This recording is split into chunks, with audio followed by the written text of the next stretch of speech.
সম্মানিত সুধী মণ্ডলী, সবাই সকলকে শুভেচ্ছা। নাট্য অভিনেতা, চলচ্চিত্রে যিনি টাইম করে নির্লোভ একটা মানুষ আমাদের সাম্প্রতিক টাকা দিয়ে আনছেন আমাকে এখানে, কারণটা হলো কি রাস্তা আমরা দখলদারিত্ব থেকে মুক্ত করেছি, তবে সেটা এখন আবার দখল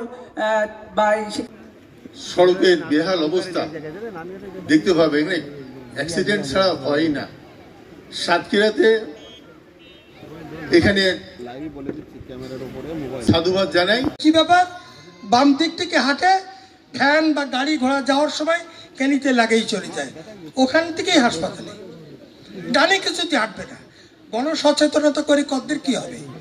যেগুলো ক্রস, যেরকম আমাদের লেক ভিউতে উঠে একটা রাউন্ড অ্যাবাউট, বকচারা দিয়ে উঠে রাউন্ড অ্যাবাউট, এইগুলো যদি দেয়া যায় আমাদের সাতক্ষীরার মানুষ উপকৃত হবে। ইলিয়াস কাঞ্চন সাহেব অনেক কষ্ট করে সাতক্ষীরা পর্যন্ত আসছেন, একেবারে দক্ষিণের একটি জেলা, উনাকে কষ্ট করে আসার জন্য ধন্যবাদ জানাই। এবং তার ভিতর মোটরসাইকেল জনিত সড়ক দুর্ঘটনায় সবচেয়ে বেশি মানুষ মারা গিয়েছে। আমি সিভিল সার্জন অফিসে চাকরি করি, সদর হসপিটাল আমাদের একটা প্রতিষ্ঠান। তো আমি সকলকে বলি আমাদের ইমোশন কমে গিয়েছে।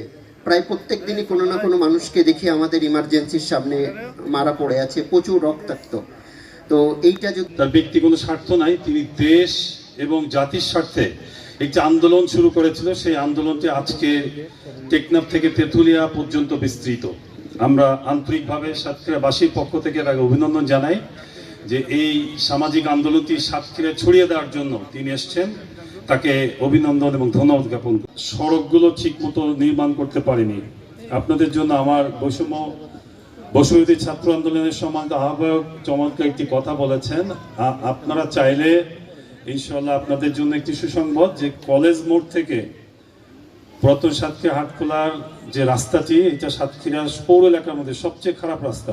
এই রাস্তাটি জার্মান সংস্থার অর্থায়নে টেন্ডার হয়ে গেছে। আমরা আশা করি আগামী মাসের 15 থেকে 20 তারিখের মধ্যে কাজটি শুরু হবে।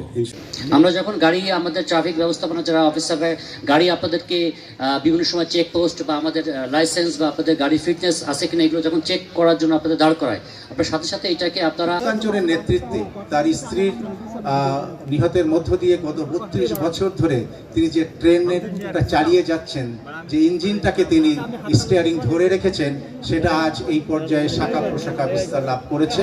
এই পরিবারকে হারিয়ে বুকে রক্তক্ষরণ দিয়ে আমি প্রত্যেকটা জেলায় জেলায় ভ্রমণ করেছি এবং প্রত্যেকটা জেলায় আমি বলেছি যে আপনারা নিরাপদ সড়ক চায়।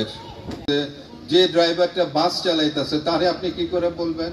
আমি যদি এখন আপনাদেরকে জিজ্ঞাসা করতাম যে আমাদের দেশের ড্রাইভাররা কেমন, আপনারা কি বলতেন বলেন তো? সবাই এক বাক্যে বলতেন যে ড্রাইভাররা ভালো না।